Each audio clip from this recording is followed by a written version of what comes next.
기도합니다. 아멘. 네, 안녕하세요. 반갑습니다. 오늘 함께 리바이벌 미팅 말씀 나눠보도록 하겠습니다. 오늘은 영적 혼동으로부터의 자유라는 말씀으로 여러분과 함께 말씀 나눠보겠습니다. 네, 제가 오랜만에 리바이벌 미팅에 서니까 좀 부담이 되네요. 그래서 부담이 되는데 오늘 또 제가 설교 원고를 열심히 준비했었는데 그 30분 남겨놓고 원고가 다 날아간 거예요. 네, 그래가지고 제가 설교 역사상 이런 적이 한 번도 없었는데 부담이 더 되지만 그래서 좀 버벅거리더라도 양해를 해주시고, 그러나 이 약함 속에서도 또 하나님께서 온전히 우리에게 말씀하실 줄로 믿습니다. 네, 아멘. 오늘 본문 말씀, 오늘 영적 혼동으로부터의 자유에 대해서 주제로 여러분과 말씀 나누기 원하는데, 여러분 짙은 안개 덮인 고속도로 한번 운전해 보셨나요? 눈 앞이 안 보여가지고 막 불안불안하죠. 비상등 켜고 막 속도를 일단 줄이고 조심을 합니다. 왜냐하면 시야 확보가 안 되기 때문에 우리가 목적지와 방향을 볼 수가 없고, 또 결과적으로 브레이크 안 밟으면 앞에 있는 차를 들이받게 되죠. 이렇게 짙은 안개 속에 이렇게 운전해 가는 게 매우 위험하듯이, 우리가 영적인 믿음의 경주에서도 종종 이런 짙은 안개 같은 혼동이 찾아올 때가 있습니다.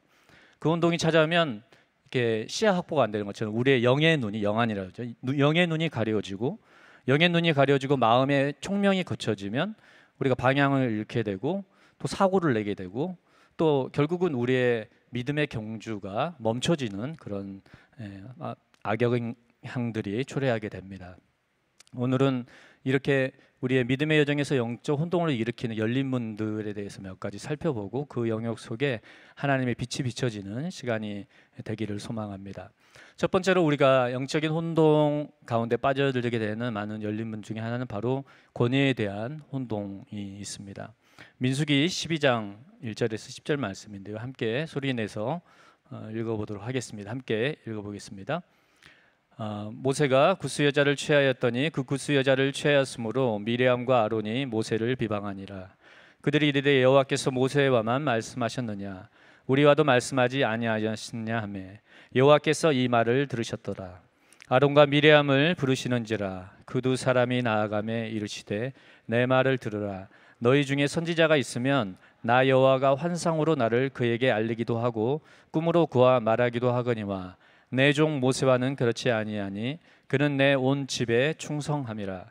그와는 내가 대면하여 명백히 말하고 은밀한 말로 하지 아니하며 그는 또 여호와의 형상을 보거늘 너희가 어찌하여 내 종 모세 비방하기를 두려워하지 아니하느냐.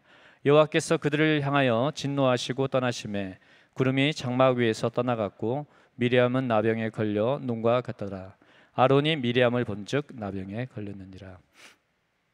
오늘 이 말씀은 사실 제가 며칠 전에 김강태 목사님과 식사를 했었는데, 김강태 목사님께서 이제 선교지에서 사역을 하시는데, 거기 이제 그 선교지에 헌신하러 오신 분들이 정말 하나님 앞에 헌신된 분들이 이제 선교에 나오시겠죠. 선교하러 되게 하나님을 향한 헌신과 열심을 갖고 그 선교지에 나와서 신실하게 섬기다가 반복되게 일어나는 패턴이 있다는 겁니다.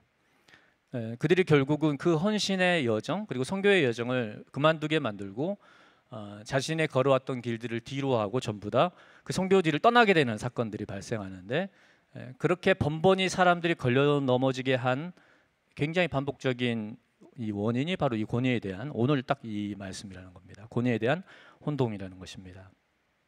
오늘 보면은 이 모세가 구스 여자를 취하였습니다. 이제 우리가 구스 여인은 에디오피아 여인인데, 모세가 아내가 이제 시포라가 죽은 후에 아마도 아내로 이렇게 그 에디오피아 여인을 취한 것 같습니다. 이게 이제 율법의 그 법상으로는 불법은 아니거든요. 왜냐하면 율법에서는 이제 이방 여인과의 결혼을 금하는 게 어떤 경우냐면 가나안 여인들과의 거주하는 이방 여인과의 결혼을 금하고 있는데, 이 에티오피아 여인에 대해서는 딱 원칙적으로 하면 금하는 건 아닙니다. 그런데 우리가 알듯이 이제 왜 이방 여인과의 결혼을 금지하는지 우리 성경의 가치와 하나님의 명령의 목적을 알고 있잖아요. 이제 그 가치에서 보면 탑리더로서 덕이 되지 않은 사실은 행동이긴 했죠. 제가 보기에는 이제 그 결정이 나자 미리암과 아론이 막 들고 일어납니다. 근데 저는 이제 저의 개인적인 사견이라면 왜 이렇게 이 에디프야 여인 결혼한 거 가지고 들고 일어났을까 생각해 보면 아마 이게 이제 가족이잖아요.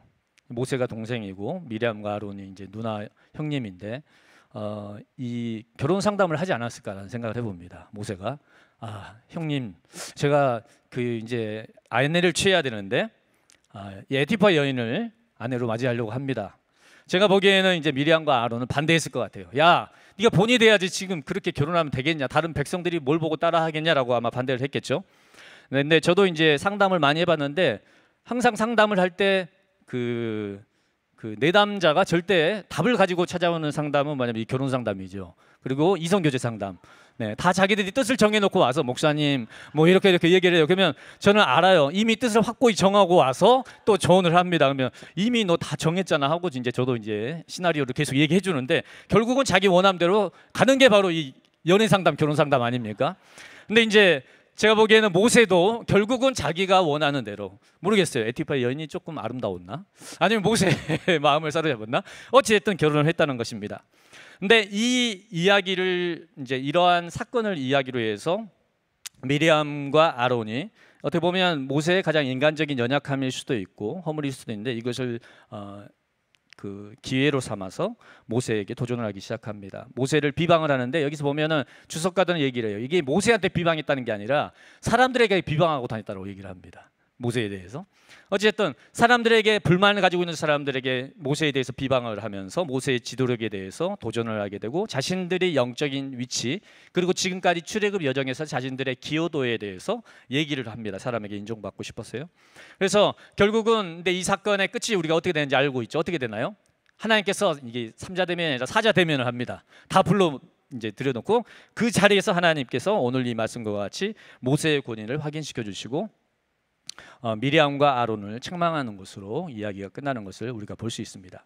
우리가 이 신앙생활에서 우리의 영과 눈, 마음의 분별을 흐르게 하는 것이 바로 이 권위에 대한 혼동인데 우리는 이 땅을 살아가면서 이게 필연적으로 우리 가운데 발생할 수밖에 없는 사건인 이유는 뭐냐면 이 세상에 여러분 완벽한 권위가 있나요? 이 세상에 완벽한 사람이 있나요? 네. 오늘 다들 피곤하시죠? 이게 좀 표정이 이해합니다. 그래서 사실 완벽한 사람이 없다는 거죠. 아무리 존경하고 위대한 사람에도 그 뒤에는 그림자가 있는 법입니다. 근데 우리는 그런 사람들과 가까이 살아가고 또 가까이 한 공동체를 이루며 살아가다 보면은 우리가 인간적인 것들이 눈에 들어오죠. 저렇지 않았으면 좋겠는데 저거는 나는 저런 건 싫은데 이런 게 들어온다는 겁니다. 근데 그런 분들이 우리가 권위에 대한 분명한 질서와 말씀의 기초가 우리 가운데 닦여지지 않으면 끊임없이 마귀가 우리의 생각과 우리의 영과 우리의 감정 안에 침투해 들어오는 통로가 된다는 것입니다. 미리암과 아론이 그렇게 했던 것처럼요. 그래서 우리가 그런 원수의 오염된 생각과 파괴적인 어떤 역동들 그리고 공동체 전체를 파괴할 수 있는 그리고 제가 얘기했죠 초기에 선교사들이 선교하며 헌신할 정도로 헌신된 사람들까지도 결국은 마음을 상하게 하고 오펜스를 받아서 떠나게 하는 것이 바로 이 권위 안에 순복하는 것이라는 겁니다. 근데 우리가 알고 있듯이 이 권위라는 것은 하나님께서 우리 하나님의 법궤에 세 가지 중요한 레슨이 있습니다. 근데 거기에 하나가 이 권위에 대한 티칭입니다. 아론의 쌍난 지팡이가 상징하는 것이죠. 우리가 하나님의 통치 안에서 하나님의 부르심을 이뤄나가는 데 있어서 이 권위 안에서 순복하며 성장해 가는 것은 필수 과목이라는 것입니다. 하나님의 학교에서 이 과목을 수료하지 못하고 통과하지 못하고 우리의 부르심을 완성할 수 있는 길이 없다는 것입니다. 우리가 알듯이 다윗의 삶에서 다윗의 기름 부음 받고 10여 년에 걸친 방랑생활, 유랑생활, 하나님의 연단의 시간이 있었는데요. 이 다윗이 왕으로서 결정적으로 이제 통치하게 되고 등극하게 된 사건이 있습니다. 저는 하나님의 눈에서 이 사건이 오케이, 넌 다윗은 됐다라고 하나님께서 최종적으로 인정한 사건이라고 생각합니다. 여러분 다윗이 어떤 권위 아래서 살았습니까? 하나님의 영이 떠난 그리고 악신이 들려서 거의 반미치광이 같은 사울 왕의 권위와 안에서 다윗은 살아갔습니다. 그리고 그 사울이 다윗을 죽이려고 했죠. 그 박해 속에서 다윗이 살아가는데 이제 다윗이 우리가 이제 그 사건을 다 보면 어떻게 하냐면 결국은 그럼에도 불구하고 사울의 권위와 기름 부음을 끝까지 다윗이 존중합니다. 왕으로서 그를 존중하고요. 또 기름 부음 받은 자로서 존중하고 그의 기름 부음을 해하지 않습니다. 손대지 않습니다. 그리고 그 사건들이 계속 반복됨을 통해서 결국은 사울과의 만남 통해서 마지막 만남에서 사울이 이렇게 얘기해요. 너희가 의롭다.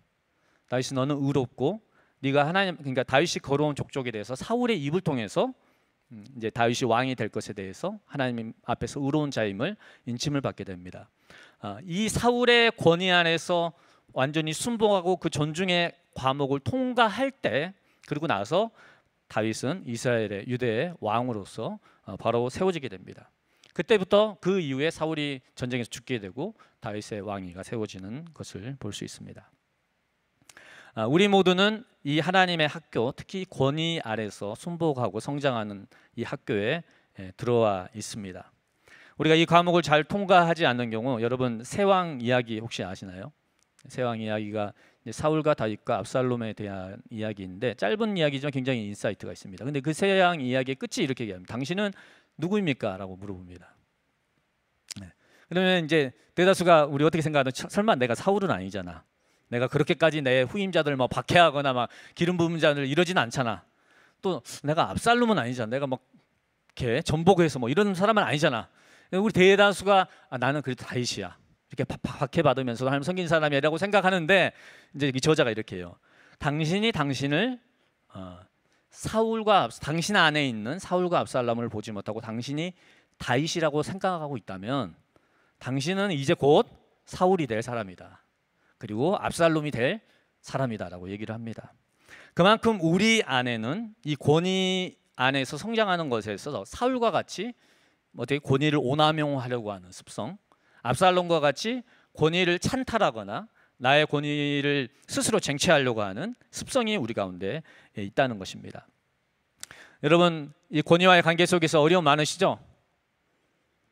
네, 좀 도와주세요. 많으시죠? 네, 그렇잖아요. 그래서 부모님과의 권위 아래서, 직장 상사의 권위 아래서, 또 뭐 교회 공동체 안에서 권위 안에서 셀 리더와 뭐 그럴 수도 있습니다. 근데 그 속에서 우리는 쉽게 지도자들에 대해서 판단하고 비난하고 그들을 평가하는, 참소하는 자리에 서는 것이 아니라 사실은 미리암과 이 아론을 보면 그들 안에 굉장히 많은 이슈가 있었다는 것을 우리가 볼 수 있잖아요. 그렇지, 그런 사건들이 우리가 일어날 때 우리 안에서 진행되고 있는 우리 중심의 동기들, 마음을 살피는 것이 먼저 선행돼야 한다는 것입니다. 이 속에서 내가 이 누군가의 잘못을 이렇게 지적하고 있지만 결국은 내 의로움을 얘기하고 있는 건 아닌가, 나의 어떤 지식이나 나의 의로움이나 나의 지위를 사람들에게 과시하려고 하는 것은 아닌가, 또 사람들에게 영향력을 행사하려고 하는 건 아닌가, 사람을 조종하려고 하는 것이 아닌가, 그런 우리의 마음의 동기를 살펴야 된다는 것입니다. 그리고 어떻게 해야 되나요? 그냥 무조건 입 다물고 살아라는 아니죠. 그죠? 우리 다윗이 보면 사울에게 쫓기면서도 할 말을 다 합니다. 그러니까 이제 그러면 상종을 안 할 것 같잖아요. 근데 다윗이 사울 왕에게 할 말을 다 해요. 그러니까 자기 자신이 이제 어떤 상황인지, 그리고 자신이 사울 앞에서 어떻게 의롭게 행하는지, 그리고 자신이 얼마나 사울을 존중하고 있는지를 계속 얘기를 하고 호소합니다. 이처럼 우리가 어떤 권위 아래 살아가면서 우리가 큰 아픔과 어려움이 있을 때 필요하다면 우린 정주강의 권위를 존중하면서 호소를 할 수 있고요, 또 도움을 요청할 수도 있습니다. 그렇게 하면서 우리는 더 가까워질 수 있죠. 그리고 우리가 해야 될 것은 뭐냐면 바로 권위와 질서 안에서 나의 그 성장하는 것을 선택하는 것입니다. 그 성장에 있어서 중요한 게 무엇이냐면 나의 권위의 범위를 아는 것입니다.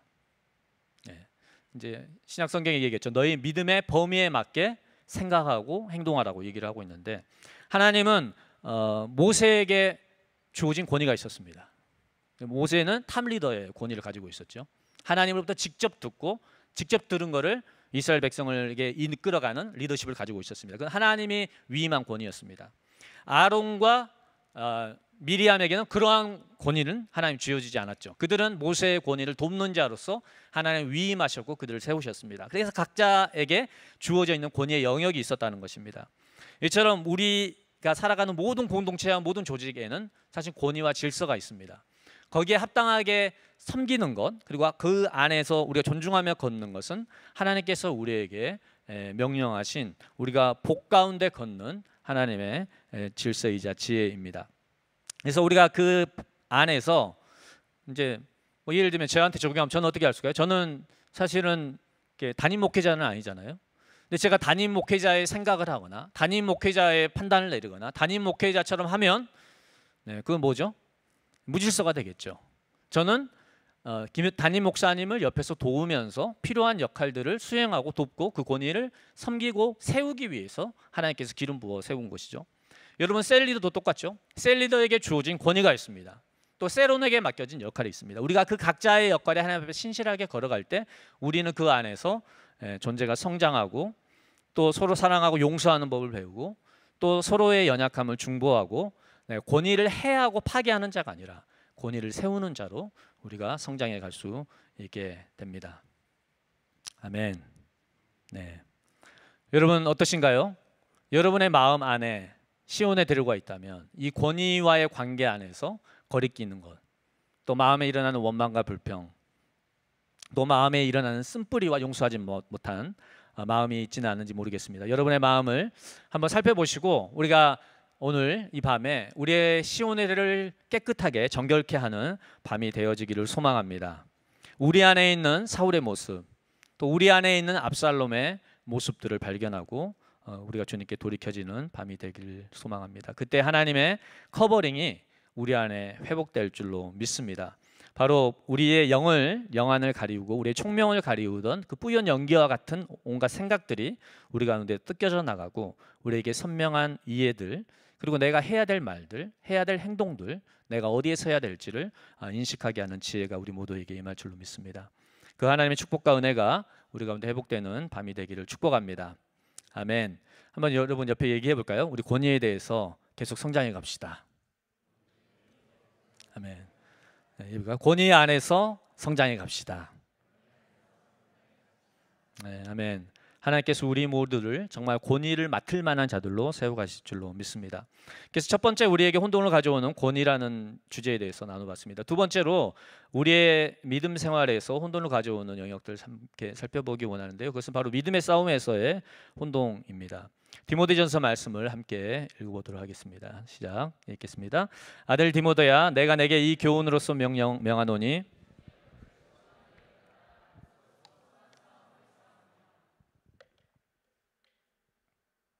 네, 다음 말씀입니다. 믿음의 선한 싸움을 싸우라. 영생을 취하라. 내가 부르심을 받았고 많은 증인 앞에서 선한 증언을 하였도다. 네, 오늘 보면은 디모데에게 하나님께서 바울이 디모데에게 믿음의 선한 싸움을 싸우라라고 얘기를 하고 있습니다. 그런데 너를 지도한 예언을 따라서 선한 싸움을 싸워라라고 얘기를 하고 있습니다. 그때 당시 정경화 작업이 진행되지 않았기 때문에 아마도 디모데에게 주어진 것은 그 장로회를 통해서 주어진 안수를 통해서 주어진 하나님의 약속, 하나님의 말씀, 디모데가 어떤 삶을 살아야 될지 하나님의 부르심과 약속, 그리고 디모데 안에 있는 은사들이 어떠한 것인지에 대해서 하나님으로부터 말씀을 받았을 거라고 믿습니다. 디모데가 그 믿음의 싸움을 계속해서 싸워가라고 얘기를 하고 있고요. 그 싸움 속의 끝에 우리에게 주신 하나님의 면류관과 유업이 있다는 것을 바울은 얘기를 하고 있는데, 우리가 이 믿음의 싸움을 싸워가다가 보면 중간에 낙심하고 혼돈에 빠지는 경우가 있습니다. 중간에 몇 가지 저는 오늘 그 포인트들을 살펴보기 원하는데, 첫 번째로는 뭐냐면 이제 이런 포인트가 오는 거죠. 이게 믿음의 싸움이 진짜 맞는 것인가? 내가 믿음의 싸움을 걸어왔는데 왜 내 삶에 열매가 없는 것인가? 왜 역사하지 않는가? 이런 생각이 들기도 하고요. 의심과 회의가 찾아오는 때를 통과합니다. 그 첫 번째 저는 문이 상식의 결여라고 생각을 합니다. 한번 따라해 볼까요? 상식의 결여. 네, 감사합니다. 우리의 믿음의 싸움에서 믿음은 두 가지 요소를 가지고 있습니다. 우리가 슈퍼내추럴리 내추럴한 길이다라고 얘기를 합니다. 그러니까 초자연적이면서도 자연적인 길, 그것이 바로 우리가 걷는 믿음의 길이라는 것입니다. 초자연과 자연 두 가지 요소가 우리의 믿음 안에는 함께 역사해야 한다는 것입니다. 여러분, 우리의 믿음 안에서 초자연이 반드시 있어야 됩니다. 그렇죠? 어떤 사람들은 성경 안에서 초자연을 드러내는 시도를 합니다. 여러 가지 가르침들을 통해서요. 그러니까 초자연적인 역사는 뭘 뜻합니까? 하나님 정말 기적적인 차원에서 역사는 하나님의 행하심이죠. 예를 들면 기적적인 치유. 내가 치유받지 않지만 암이 한순간에 완전히 깨끗하게 치유받는 사건이 있었어요. 하나님이 이 일을 행하실 수 있나요? 네, 하나님 행하실 수 있습니다. 오늘도 하나님 기적을 행하십니다. 재정적인 기적의 공급. 내가 막 300만 원이 무슨 일 때문에 필요했어요. 근데 하나님 기도했어요. 근데 누가 갑자기 300만 원 들고 와서 형제님 하나님께서 주시라고 했습니다 하고 300만 원을 저에게 줘요. 이게 뭐예요? 기적적인 하나님의 공급이죠. 기적적인 만남과 결혼. 이 모든 것들이 사실 성경에 있습니다. 그리고 믿음 안에는 이 초자연적인 하나님의 역사, 기적의 역사가 반드시 있습니다. 아멘. 그러나 또 중요한 게 있습니다. 바로 자연적인, 그것을 우리가 지혜라고 하고 상식의 차원이라고 합니다. 그 차원이 반드시 우리에게 있어야 한다는 것입니다. 이 상식의 차원에서 성경에서 말하는 건 뭔가요? 열심히 나가 일하는 겁니다. 네, 재정이 필요하냐? 그럼 어떻게 하라는 거예요? 열심히 나가서 돈을 벌어라, 이런 얘기죠. 그래서 일하기 시켜도 먹지도 말라라고 바울이 이제 혼냈죠. 그래서 열심히 자연적인 차원에서 최선의 삶을 살아라. 건강하게 원하냐? 초자연적인 거는 초자연적인 건강이 있어요, 그 영역이. 근데 또 자연적인 차원에서 뭐가 있나요? 건강한 식습관과 운동을 우리가 해야 된다는 겁니다. 그렇죠? 그게 같이 갈 때 하나님의 믿음 안에서 열매와 능력이 역사한다는 겁니다. 이처럼 상식적인 차원에서 자연적인 지혜와 상식 속에 생각하고 범사에 좋은 것을 헤아려 선택하는 자연의 차원에 있어서의 믿음의 차원이 있습니다. 이 두 가지가 함께 역사할 때 우리가 걷는 믿음의 길을 통해서 하나님의 선하심과 열매와 승리가 우리의 삶에 계속해서 벌어질 수 있습니다. 문제는 뭐냐면 양극단에 우리가 너무 빠지는 겁니다. 사람마다 성향이 있어요. 어떤 분들은 초자연을 너무 좋아하는 분들이 있어요. 자연은 터부시합니다. 그래서 블로가 마음에 맞으시고, 이제 기적과 이사가 마음에 항상 불타오르시고, 이제 자연적인 거는 뭔가 조금 이렇게, 이게 뭐 나쁜 게 아니죠. 그렇게 지음 받은 거죠, 우리의 성향이. 그죠? 그 초자연을 너무 이제 강조하는 성향이 있는 분이 있고, 또 어떤 분들은 뭐냐면 너무 믿음의 사람이 아니라 상식의 사람들이 있어요. 그러니까 이제 신앙생활하고 교회에 다니지만 그의 삶의 모든 선택은 상식적인 선택들을 벗어나지 않는 선택을 하는 것입니다. 그래서 그는 이 두 가지 다 하나님께서 우리에게 말씀하신 길이 아니죠. 하나님이 이 두 가지가 함께 합쳐진 그 좁은 길을 걸으라라고 얘기를 하고 계십니다. 그래서 여러분, 우리의 삶에 있어서 우리가 믿음의 길을 걸어가면서 우리가 분명한 이해와 또 선택들을 해 나가는 데 있어서 이렇게 초자연과 자연의 요소들, 이제 하나님의 사람들을 택할 때 두 가지 있죠. 성령과 지혜가 충만한 자들을 택했잖아요. 그러니까 저는 이렇게 생각합니다. 초자연에 대한 지혜와 알미 충만히 아는 자들, 성령에 충만한 자들, 지혜가 충만한 자들, 상식과 분별과 건전한 판단이 있는 자들, 그들을 하나님의 사람으로 픽업한 것을 우리가 볼 수 있습니다. 저희 가정이 이제 저희 아들이 초등학교 처음에 갈 때 이제 고민이 생겼어요. 왜냐하면은 학비를 이제 감당을 해야 되는데 학비가 이제 부담이 돼가지고 저희 그때 이제 학교를 보내면 항상 부족함이 있으리로다의 삶이 펼쳐지는 상황이었습니다. 그래서 이제 고민이 돼서 어떻게 했냐면, 이제 너가 한번 일반 초등학교를 한번 가봐라. 그래서 일반 초등학교에 하루 이제 전학을 갔어요. 그래서 하루 가서 열심히 수업을 듣고 왔습니다. 상식의 차원에서는 그냥 건전한 재정 운영만을 생각하면 일반 학교를 가는 게 맞았습니다. 근데 학교를 갔다 오고 나서 저희 가족이 함께 얘기하면서 그러나 이게 재정적인 리스크가 있고 부담이 될 수 있지만 우리가 CT일에 가고 여기 안에서 성장하는 것이 충분히 우리가 믿음의 싸움을 하면서 선택할 만한 가치가 있는 일이다라고 생각을 했습니다. 그래서 어떻게 했냐면 열심히 우리가 일을 하고 열심히 매니지해서 학교를 보내자, 이렇게 결정을 했습니다. 그렇게 해서 이제 학교를 다니게 되었고, 이제 고등학교 이제 얼마 안 남았습니다. 해방될 날이. 그래서 이제 거의 다 이제 졸업을 얼마 앞두고 있는데 이제 성장했어요. 그래서 요즘에 이제 CT일 학부모님들이 최근에 아이들을 보내신 그 부모님들이 이제 얘기를 하더라고요. 아니, 어떻게 아이를 그렇게 지금까지 보내셨냐고. 그래서 먼저 걸어가신 분들 존경스럽다고 이제 막 얘기를 하더라고요. 제가 한 형제님과 이제 대화를 나눴습니다. 저는 이제 자연과 초자연이 참 잘 어울려져 있다라고 생각했던 이제 기억이 나서 말씀드려 보는데, 그 형제님과 대화를 하는데 이제 그 형제님도 아이들이 이제 막 여러 가지 교육비로 많은 돈을 지불해야 되고 이제 유학을 앞두고 있어가지고 재정이 많이 필요한 때였습니다. 그래서 아내분이 몇 년 전부터 이제 맞벌이로 일을 같이 하셔야 되는 상황이 되셨어요. 할렐루야. 맞벌이는 좋은 것입니다, 여러분, 자매님들. 맞벌이는 네, 하나님의 새로운 기회입니다. 그래서 맞벌이를 적대지하지 마시고 껴안으시기 바랍니다. 네, 여러분에게 재물은 능을 주셨습니다. 그래서 아내와 맞벌이를 몇 년 전부터 하셨다는 거예요. 요즘에 어떻게 지내시냐 하니까 항상 지금 나누는 주제가 뭐냐면 다친혼이라는 거예요. 다친혼. 1차 다친혼, 2차 다친혼, 3차, 4차 계속 다친혼 얘기만 하고 계시다는 거예요. 뭐냐면 재정을 이제 타이트하게 경영하고 매니지를 해서 다가올 이제 유학이나 여러 가지 필요한 재정이 필요한 때를 위해서 대비를 하기 위해서 그 상식과 경영의 차원으로 재정을 이제 경영하기 위해서 끊임없이 둘이 막 이제 부부가 대화를 하고 있다는 것을 제가 이제 저에게 나눠 주었습니다. 근데 이 가정이 정말 믿음으로 드리고 또 하나님께서 정말 초자연적으로 돌보시고 공급하신 것을 믿거든요.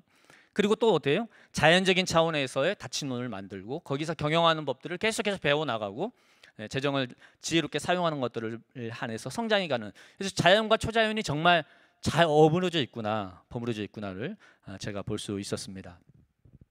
네, 여러분의 삶에 여러 가지 영역이 있을 수 있겠죠.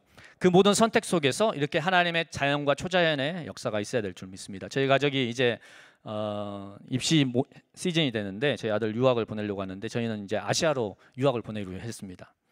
이제 저희 가정의 분복 그리고 우리 아들의 분복이 어딜까를 생각해 봤을 때 사실은 미국으로 뭐 가면 좋지만 우리에게 분복은 아시아가 맞는 것 같다, 우리 땅인 것 같다라는 선택을 했습니다. 사실은 우리가 믿음의 길을 선택하는 것에 가는 것에 있어서 그리고 하나님의 인도를 해가는 것에서 최악의 트랩은 무엇이냐면 비교하는 것입니다. 다른 사람은 저렇게 가는데 나는 이렇게 가고, 왠지 다른 사람들이 나는 무조건 하는 거 다 해야 될 것 같고 가야 될 것 같은 그런 비교와 그런 마음들, 그게 우리를 하나님이 나에게 주신 분복과 최선의 길로부터 물러나게 만드는 것이죠. 여러분, 우리 각자에게 맞는 최선의 분복이 있습니다. 아멘. 그리고 여러분 자녀에게 맞는 최선의 또한 분복이 있는 줄로 믿습니다. 그래서 여러분의 삶을 선택해 나갈 때 다른 사람들이 다 하는 것을 못하면 나는 축복받지 못할 거야 라는 생각이나 아이들이 국내 대학 가면 뭔가 안 될 것 같거나 유학을 무조건 가야 된다거나 무조건 미국으로 가야 될거나, 이게 다 뭐예요? 저렇게 해야지 대박이 있다, 저렇게 해야지 축복이 된다라는 생각이잖아요. 근데 그게 정말 말이 안 되는 생각. 누군가에게 대박인데 누군가에게는 쪽박이 될 수 있다는 겁니다, 여러분. 네, 제가 오늘 한 말 중에 제일 명언인 것 같은데, 그래서 뭐예요? 모든 길에는 최선의 가능성이 있고 또 최악의 위험이 있죠. 근데 그거는 다 각자에게 주어져 있는 환경과 여건과 각자의 성향이 다르기 때문에 나에게 맞는 누군가의 최선이 나에게 최악이 될 수도 있고요. 누군가에게 최악이지만 그것이 하나님이 나에게 주신 가장 아름다운 땅이고 가장 아름다운 분복일 수 있습니다. 우리의 자녀들도 그렇고요. 우리가 그것을 먼저 믿어야 되는 줄로 믿습니다. 하나님이 나에게 가장 아름다운 땅을 준비해 주셨다. 하나님 우리의 자녀에게 가장 아름다운 땅을 준비해 주셨다. 우리가 그것을 믿을 때 주변을 막 보면서 비교하거나 쫓기거나 비교하는 것이 아니라 하나님이 우리 가정에게 또 우리에게 맞는 주신 최선의 분복을 찾아갈 수 있는 그런 지혜가 임할 줄로 믿습니다. 아멘. 네, 그래서 상식에 대해서 살펴보았습니다. 우리 안에 성령과 지혜가 충만한 우리 모두가 되기를 바랍니다. 두 번째로 우리가 믿음의 길에 대해서 시험에 들고 넘어지는 포인트가 있는데요. 그것은 바로 시간에 대한 오해입니다. 한번 시편 31편 15절 말씀을 읽어보도록 하겠습니다. 함께 읽겠습니다. 내 때가 주의 손에 있사오니 내 원수들의 손에서 나를 건지시고 나를 핍박하는 자들에게서 나를 건지소서. 네, 우리의 시간, 나의 때가 누구의 손에 달려 있다는 것 얘기하고 있습니까? 여러분, 하나님의 주권과 하나님의 손에 붙들려 있다는 것입니다. 여러분, 하나님은 온 세상을 주권적으로 통치하시는 분이십니다. 하나님의 주권과 통치의 핵심은 무엇이냐면 시간에 대한 주권입니다. 하나님은 그분의 때에 그분의 방법으로 그분의 방식으로 그분의 사람들을 통해서 하나님은 일하시는 주권을 가지고 계십니다. 근데 문제는 뭐냐면 하나님의 때가 가지고 있는데 우리도 때가 있다는 겁니다. 그죠? 우리의 시간과 하나님의 시간이 서로 일치하지 않을 때 우리에게 이제 고통스러운 질문들이 다가오죠. 그래서 시편에 되게 많은 호소가 이런 호소예요. 주님 언제까지입니까? 주님 언제 나를 구원해 주실 겁니까? 주님 언제 응답해 주실 겁니까? 도대체 언제 하나님의 응답이 옵니까? 라는 고백이 우리 이게 고통스럽게 올라오는 것이죠. 우리가 믿음의 길을 가는 것에 있어서 시간의 주권을 하나님께 신뢰하는 것, 나의 인생의 때와 시즌을 하나님께 온전히 신뢰하는 것, 그것이 우리에게 너무나 필요합니다. 우리가 시간 관리하는 책들을 보면 이렇게 조언을 해요. 끝에서부터 일을 바라보고 계획을 하고 시작을 해라, 이런 이제 조언이 있습니다. 왜냐하면 끝을 보고 오늘 좌표에서 일을 시작하면 내 시간 사용, 일의 우선순위와 배치들이 쭉 나올 수 있다는 것이죠. 이와 같이 우리가 어떤 끝을 알고 어떤 사건을 배열하는 사람이 있다면, 시간을 배치하는 사람이 있다면 그보다 더 나은 사람이 있을 수 없겠죠.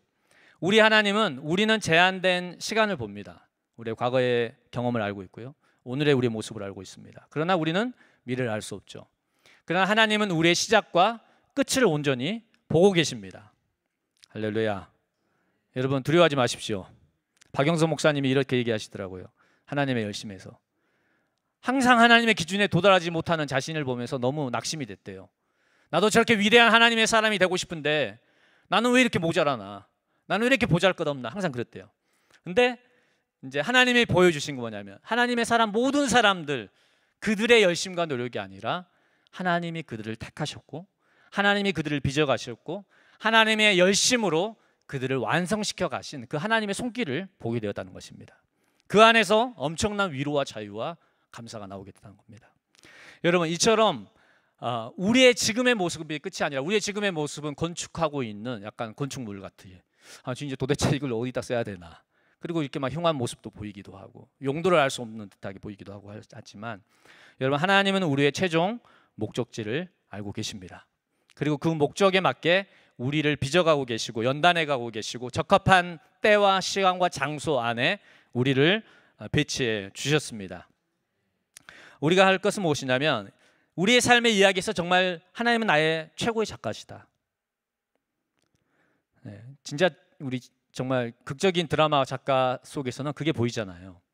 정말 비극도 제일 고통스러운 비극으로 만들잖아요. 어쩜 그렇게 상처받고 힘들고 어렵게 만들고, 왜냐하면 그게 다 이제 반전을 위한 이제 장치들이죠. 그러나 또 그걸 역전시키는 순간들도 최적의 시간과 장소와 사람을 통해서, 그러니까 그 전의 모든 고통과 그 전의 모든 삶의 이야기들을 정말 버물려서 선을 만들어내는 이제 그런 극적인 반전을 이뤄냅니다. 이제 그게 이제 작가들이 가지고 있는 재능이죠. 그래서 이상하지 않으면서도 너무 이제 개연성이 없으면 안 되고, 개연성이 있으면서도 정말 신기하고 절묘하게 어쩜 그렇게 반전을 이뤄내는지, 이게 작가의 이제 자들이죠. 근데 하나님이 우리의 삶의 이야기를 써 내려가실 때 그와 같이 우리의 삶을 바라보시고 우리의 삶을 경영해 가지고 빚어가고 계시다는 것입니다. 할렐루야. 하나님은 우리의 끝을 알고 계시고 우리가 걸어온 시간들을 알고 계십니다. 우리가 단절된 시야로 하나님의 시간을 판단할 때 우리는 쉽게 낙심하고 절망하고 우리가 걸어온 길들에 대해서 회의하게 될 것입니다. 그러나 하나님은 우리에게 말씀하십니다. 나는 너의 끝을 알고 있고 나는 너를 향한 계획과 목적을 가지고 있고 지금까지 너의 모든 걸음들은 그 시간들을 향해 걸어가는 과정이다라고 하나님 우리에게 말씀하고 계신 줄 믿습니다. 아멘. 그렇게 하나님께서 우리의 삶을 하나님의 열심히 세워가실 줄 믿습니다. 아멘. 이제 마지막으로 여러분과 함께 살펴보기 원합니다. 우리가 하나님의 시간들을 살아가고 하나님께 시간과 화해해 갈 때 두 가지 정도를 한번 살펴보기 원하는데요. 우리가 주목해서 바라봐야 될 포인트가 있습니다. 하나님의 때가 움직이게 하는 데 있어서 우리는 사실 하나님께 항상 얘기하죠. 하나님 언제 빨리 좀 응답 올까요? 기적 빨리 좀 보내주세요. 약속 이루어지게 해주세요에 굉장히 많은 포커스가 맞춰져 있습니다.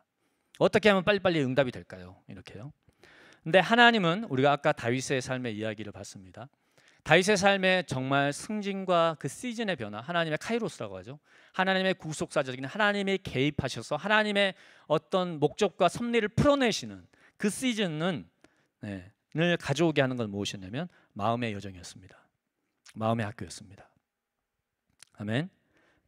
제 얘기를 해보겠습니다. 제가 하나님께 기도합니다. 하나님, 도대체 언제 하나님의 약속이 성취가 나타납니까? 언제 내 삶의 큰 돌파와 승리가 열마가 나타납니까? 라고 기도할 때 주님은 이렇게 얘기하는 겁니다. 내 저의 안에서 제 마음의 여정을 하나님 바라보고 계시고, 하나님의 이 시간의 중요한 목적은 저의 안에서 하나님의 아들의 형상을, 하나님의 예수 그리스도를 닮은 형상을 빚어가시는 것이 하나님의 첫 번째 목적이라는 것입니다. 그래서 아마 제가 조금 전처럼 제 삶에 언제 큰 돌파와 승리와 열매가 나타날까요? 라고 묻는다면 주님은 이렇게 얘기할 겁니다. 나는 네가 네 아내에게 분노하고 화를 내지 않기를 원한다 라고 얘기를 할 겁니다. 나는 내가 가족에게 더 온유하고 친절하기를 원한다. 나는 네가 무시받고 존중받지 못한다고 느껴지는 때와 일들 속에서도 감사와 기쁨으로 나를 섬기기를 원한다. 이게 다 무엇인가요? 내 마음에서 진행되는 어떤 것에 대한 것이죠. 우리는 삶의 진보와 눈에 보이는 가시적인 성장과 성취를 사실 원합니다. 싫은 분 있나요? 구하지 않는 분 있나요? 저 정말 원합니다. 네. 하나님 좀 언제 좀 확 좀 바뀌었으면 좋겠습니다. 네. 이런 마음이 항상 이제 오는데, 우리의 이제 하나님과의 불일치는 이거죠. 하나님은 내 마음의 여정을 계속 들여다보고 계시는 거죠. 저의 마음 안에서 예수 그리스도를 닮은 성품과 예수 그리스도의 형상과 예수 그리스도의 그 모습이 빚어져 가고 있는 것에 대해서 최고로 관심을 갖고 있는 것이죠. 거기서 이제 계속 이게 손바닥에 맞장구가 나지 않는 것입니다. 제가 이제 겸손의 파이를 좀 먹어보자면, 제가 단팥빵 사건이 있었습니다. 지난주에.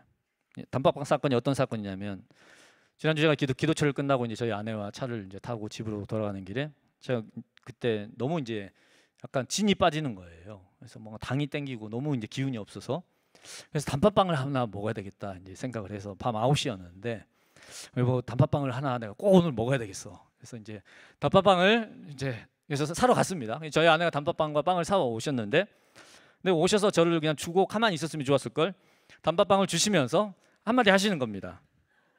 뭐 이제 여보, 근데 이렇게 밤늦게 자꾸 이런 빵이랑 단팥을 먹으면 당신 건강이 안 좋아지니까 이거 진짜 당신 자제해야 돼. 이제 건강 챙겨야 돼.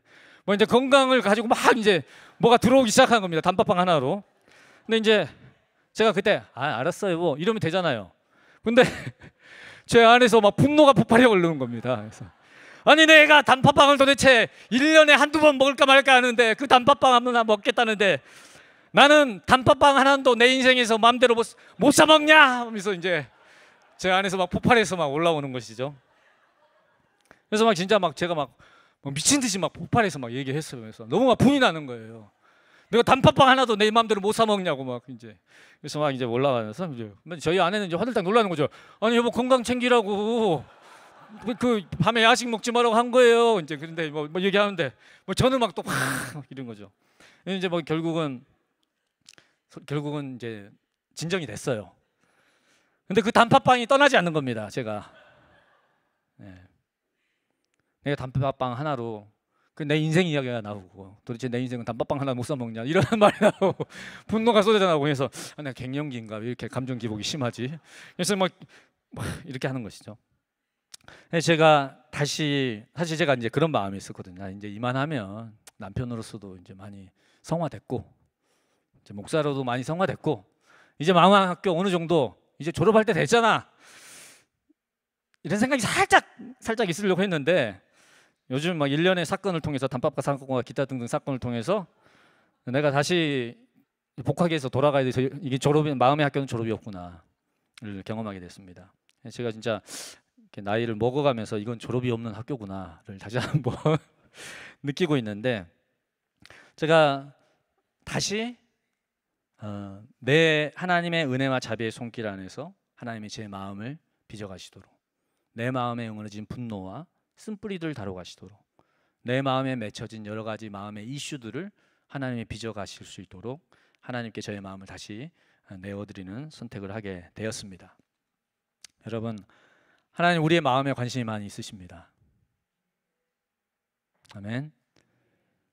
하나님 우리의 마음의 학교에서 진행되고 있는 그 수업, 그리고 거기서 우리가 선택해가는 선택들, 하나님 그것을 바라보고 계십니다. 그 속에서 우리가 겸손을 선택하는 것, 그 속에서 우리가 하나님의 은혜와 자비 안에 내 마음을 낮추는 것, 그 속에서 우리가 정직하게 나의 이슈를 직면하고 하나님 앞에 회복을 구하며 그 여정을 걸어가는 것. 그 속에서 하나님 우리 안에 있는 아들의 형상을 기뻐하시고 또 하나님의 정말 움직이지 않을 것 같던 그 시간의 추들이 움직여 나가는 카이로스가 열리는 그 놀라운 은혜가 있을 줄로 믿습니다. 마지막으로 시간의 학교를 언급하면서 마지막으로 한 가지만 더 나누기 원합니다. 네, 여러분 우리가 하나님의 시간을 지나갈 때 우리가 반드시 알아야 될 게 있습니다.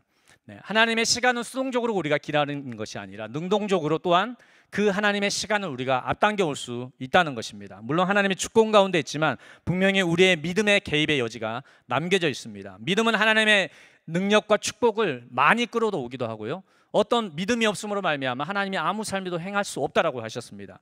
하나님은 우리의 믿음의 차원에 있어서 성장과 돌파를 통해서 하나님의 그 시간이 우리의 삶에 앞당겨지는 것을 기대하고 계십니다. 저는 이 믿음의 임계점을 넘어서라는 것에 대해서 여러분과 함께 나눠보기 원하는데, 우리가 잘 알고 있듯이 임계점은 이게 물질이 구조와 성질이 다른 상태로 딱 변화되는 그 어떤 순간을 뜻하죠. 온도나 압력을 뜻합니다. 어떤 그 지점을 급속한 변화를 야기시키는 어떤 포인트 지점이라는 것입니다. 우리가 물이 끓는 100도씨를 얘기하잖아요. 그와 같이 우리의 믿음의 여정에 있어서도 우리의 내적인 본질이 완전히 변화되는 사건, 그리고 하나님의 아무것도 움직이지 않고 가만히 계신 것 같은 순간에 뭔가 하나님이 급속적으로 나타나셔서 하나님이 개입하셔서 일하시는 어떤 순간, 그런 임계점들이 있다는 것입니다. 거기까지 가는데, 근데 우리가 정말 하나님의 때를 보내면서 통과해야 될 게 무엇이냐면 이 영적인 또 믿음의 삶에서의 임계점을 넘어서는 선택들을, 넘어서는 경험들을 우리가 해야 된다는 것입니다. 아멘. 왜냐하면 믿음의 임계점을 경험해보지 못하고 넘어서지 못하면 신앙은 고된 노동으로 끝나는 거예요. 요한복음에서 하나님 말씀하셨습니다. 너희가 해산의 수고를 감당하고 인내하며 이 어려운 시간을 통과하는 목적은 뭐다? 해산함으로 말미암는 그 충만한 기쁨을 누리기 위해서라고 했습니다. 임계점을 넘는 신앙만이 해산의 기쁨을 맛보게 됩니다. 하나님의 약속하신 것을 눈으로 보게 됩니다. 하나님의 선하심을 맛보고 삶에서 경험하게 됩니다. 그래서 우리는 믿음의 싸움을 하면서 믿음의 싸움을 가열차게 가지만 정말 임계점을 넘는 자리에까지 우리의 기도와 말씀과 믿음의 그 여정이 계속해서 걸어나갈 수 있어야 된다는 것입니다. 그래서 이 믿음의 임계점을 넘어서 하나님의 믿음을 경험한 사람들은 이제 어떻게 되냐면 이제 알게 돼요. 이 믿음 안에는, 믿음의 길 안에는 임계점을 통과하는 인내의 시간이 있지만 그 임계점을 넘는 이후에는 정말 해산의 충만한 기쁨이 있구나, 그것 속에는 하나님의 선하심을 경험하게 되구나, 하나님의 지연된 축복들을 내 삶에 하나님께서 쏟아부어지는 그 축복을 경험하는 시즌이 반드시 있구나라는 것들을 확신하게 됩니다. 그러면 어떻게 될까요? 내가 믿음의 길을 가면서 낙심하고 뒤로 물러날 때가 오겠죠. 도전이. 그때 어떻게 돼요? 뒤로 물러나 침륜에 빠져서 다시 뒤로 떨어지지 않는다는 겁니다. 그때 알게 되는 거예요.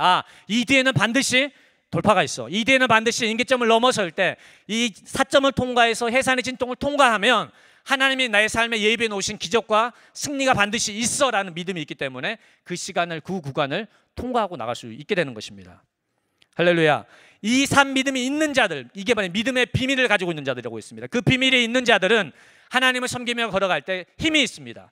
시험과 도전이 와도 그걸 뚫고 나갈 수 있는 담력이 있게 되는 것입니다.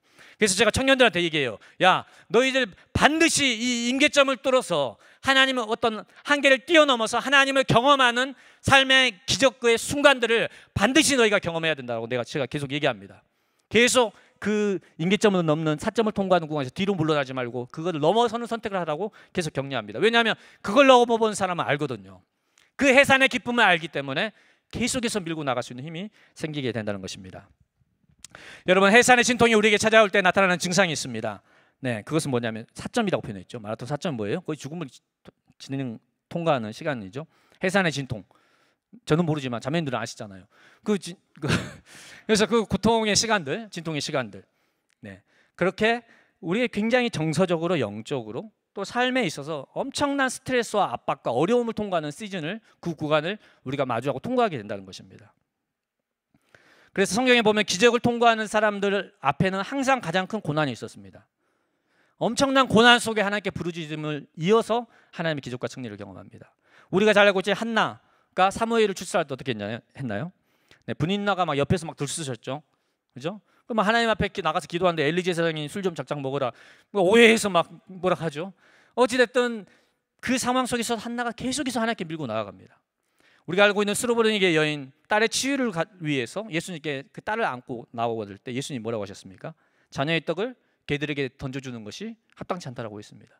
그러니까 정말 오펜스 받아서 믿음이고 뭐고 나 다 뒤로 떨궈져 나갈 수 있는 종류의 사건과 일들과 상황이 발생한다는 겁니다. 뭘 앞두고요? 하나님의 해상과 기적과 하나님의 응답을 앞두고 그런 일이 우리에게 찾아온다는 겁니다.